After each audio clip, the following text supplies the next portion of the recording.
Hello అండి అందరికీ. So welcome back to one more blog. So ముందుగా నేను చెప్పినట్టు నమక్ పేడ వీడియోని నేను లేట్గా పోస్ట్ చేస్తున్నా. నెక్స్ట్ డే పోస్ట్ చేద్దాం అనుకున్నా, కానీ నాకు వీడియో ఎడిట్ చేసేంత టైం లేకుండే. సంక్రాంతి అయిపోయిన తర్వాత పోస్ట్ చేస్తున్నా, ఏమీ అనుకోకండి.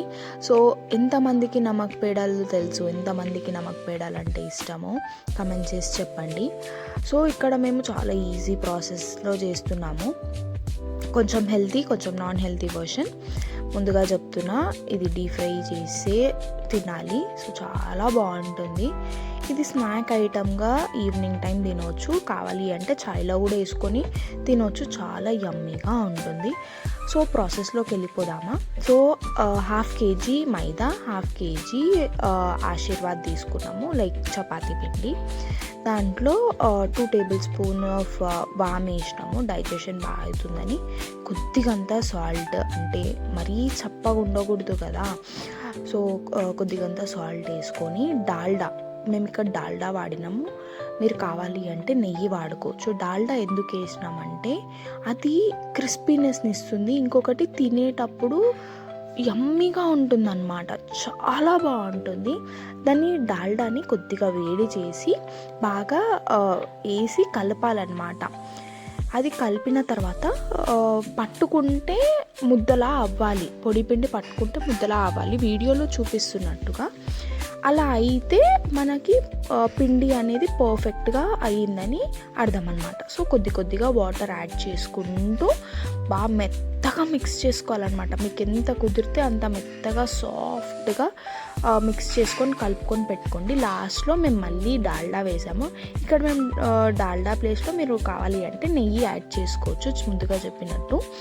సో పిండి ఎలా ఉండాలి అంటే పట్టుకుంటే సాఫ్ట్గా ఉండాలి, అలా లోపలికి వెళ్ళిపోవాలన్నమాట ఫింగర్ అనేది. అప్పుడు ఏమవుతుందంటే మనకి రోల్స్ చేసేటప్పుడు త్వరగా అయిపోతుంది అనమాట. సో ఒక 10 minutes దీన్ని పక్కన పెట్టేయాలి. ఒక తడి క్లాత్ని ర్యాప్ చేసి పక్కన పెట్టేస్తున్నాం. మేము ఈ క్వాంటిటీ 1 kg చేస్తున్నాము. మీరు కావాలి అంటే ఎక్కువ కూడా చేసుకోవచ్చు. ఎక్కువ చేసుకుంటే డబల్ ద క్వాంటిటీ వేసుకోండి, లైక్ వాము, సాల్ట్ అన్నీ. 10 minutes తర్వాత 10 to 20 minutes దాన్ని రెస్ట్ ఇచ్చిన తర్వాత తీసేసి తడి క్లాత్ తీసి మళ్ళీ ఒక 5 minutes వరకు నీట్ చేసుకొని, మనం నార్మల్ చపాతీ రోల్ ఎలా చేసుకుంటామో అలా కాకుండా కొద్దిగా పల్చగా చేసుకోవాలి. అంటే కనిపించాలన్నమాట, లైక్ ట్రాన్స్పరెంట్గా ఉండాలన్నమాట. అప్పుడు కట్ చేసుకోవాలి. మేము ఇక్కడ నమక్ పేడ స్పూన్ ఉంది మా దగ్గర, సో దాంతో కట్ చేస్తున్నాము. మీకు కావాలి అంటే మీరు చాక్తో కూడా చేసుకోవచ్చు. చాక్తో ఏంటంటే మధ్య మధ్యలో ఆగిపోతుంది అనమాట, లైక్ కదులుతూ ఉంటాయి. సో ఇదానికి క్విక్గా అయిపోతుంది. మా దగ్గర ఇది పాతది, ఎప్పుడుదో ఉంది. సో మీ దగ్గర అవైలబుల్గా ఉంటే మీరు ఈ స్పూన్ని వాడండి, లేదు అంటే మీకు నచ్చిన షేప్స్లో మీరు నైఫ్తో కట్ చేసుకోవచ్చు. మేము ఇక్కడ డైమండ్ షేప్స్ కట్ చేసాము. మెల్లగా అవి స్క్వేర్ షేప్లోకి టర్న్ అవుట్ అయినాయి. లైక్ మీకు ఏ షేప్ కావాలంటే ఆ షేప్లో వేసుకోవచ్చు. ఇలా వేస్తే చిన్నపిల్లలు కూడా చాలా ఇష్టంగా తింటారు, డైమండ్ షేప్ అని. సో ఒక్కొక్కటిగా తీసిన తర్వాత డీప్ ఫ్రై చేసుకోవాలి. ఆయిల్ అనేది హీట్ అవ్వాలన్నమాట బాగా. మీరు అనుకోవచ్చు ప్లేట్లో వేసినప్పుడు అన్నీ అతుక్కుంటాయేమో, అతుక్కుంటే మళ్ళీ విడిపోనికి టైం పడుతుంది. అతుక్కున్నా పర్లేదు, ఆయిల్లో వేసినప్పుడు డీప్ ఫ్రై చేస్తాం కదా, సో అవి విడిపోతాయి అన్నమాట.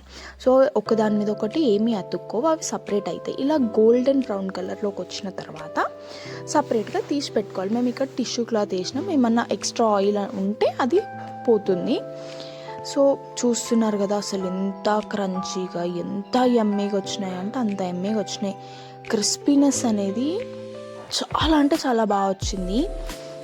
మీరు కూడా ఒక్కసారి ట్రై చేయండి. పిండి వంటలకే కాకపోయినా పిల్లలకి స్నాక్స్కి అయినా పెట్టండి. పిల్లలు చాలా ఇష్టంగా తింటారు స్నాక్ ఐటమ్గా.